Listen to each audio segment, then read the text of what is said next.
Takže vás vítáme u dalšího videa, tady já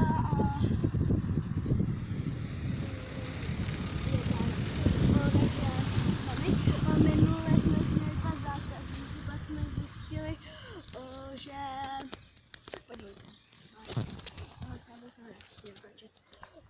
že my jsme měli dva, nějaký natáčíš? Jo. Nějaký dva jednoho pána, dětka, jaký nám neodpověděl, to se na něj naštvaný docela. A jedna paní, která prostě nevěděla, kde je nejbližší jeskyně. Jo, jako, tak co to je za člověky?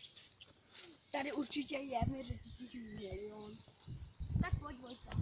No vole, tady jsme na vesnici, tady jich moc nebude, Tady vole. musí být milion, že? Pojď, Vojta. Takže Lukáš se jde zeptat Báry. Ne, vole, nejdu. Tamhle parkuje Bára a on se jde zeptat. Jak vidíte, tyjo.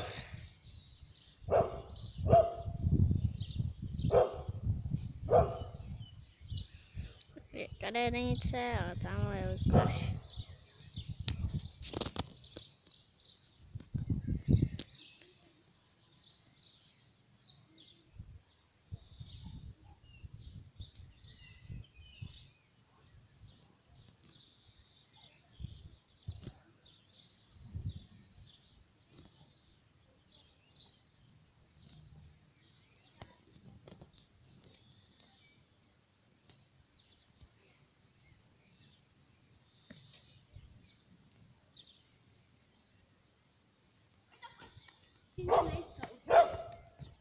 No nevadí, budeme se ptát dál. Tak pojď za mnou, už vím, ta byla zase do...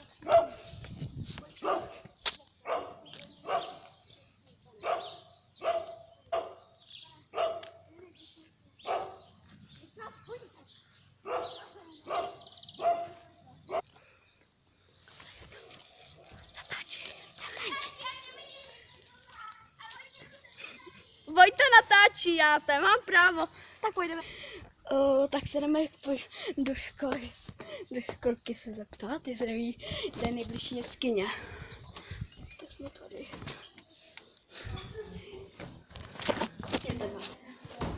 No tak to radši nejdu. Je, tam někdo je. Pojď to, poběž. Je, teď tě znám. Pojď.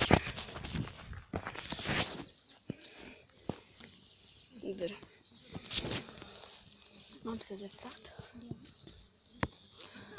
A nemám chodit až sami. Tak mám kyně? Yes, No. Ne, my si děláme srandu, my natáčíme videa. Jo. Tak my se děláme srandu jakou. Jo, tak nashledanou. Ahoj. Zkrátně. Jo, takže jdeme domů radši. Kámo. Tak pojď radši Potom řekne, že je to sranda prostě. No kámo, ty jsi že, ale tady je jeskyně paní. Ale jo, roušek dá. Čau, Jaroušku. Dobrý den. Pojď. Tak mi dáme asi teďka střih a pak se vám... Máte dalšího zákazníka. A dva roulé.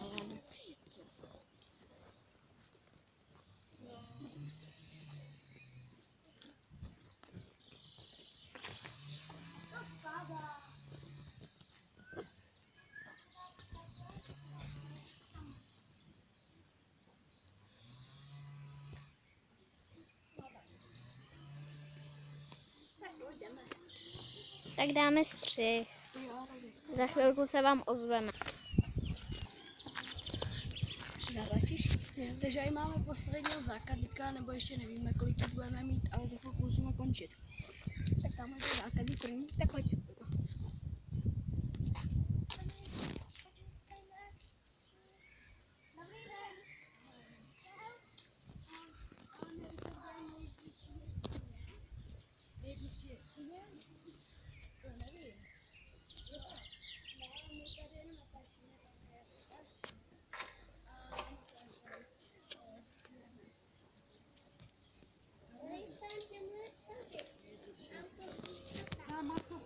A tady daleko.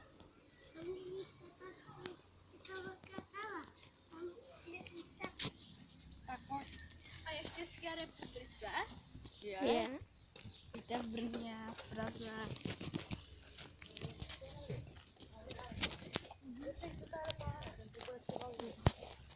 Dobrý den. Kde je macocha? Nevíte, kde je macocha? Někde na Moravě. Já jsem říkala, že je daleko, no. Daleko, na Moravě někde, no. Jo, Tak telefon jste viděli na YouTube. ano.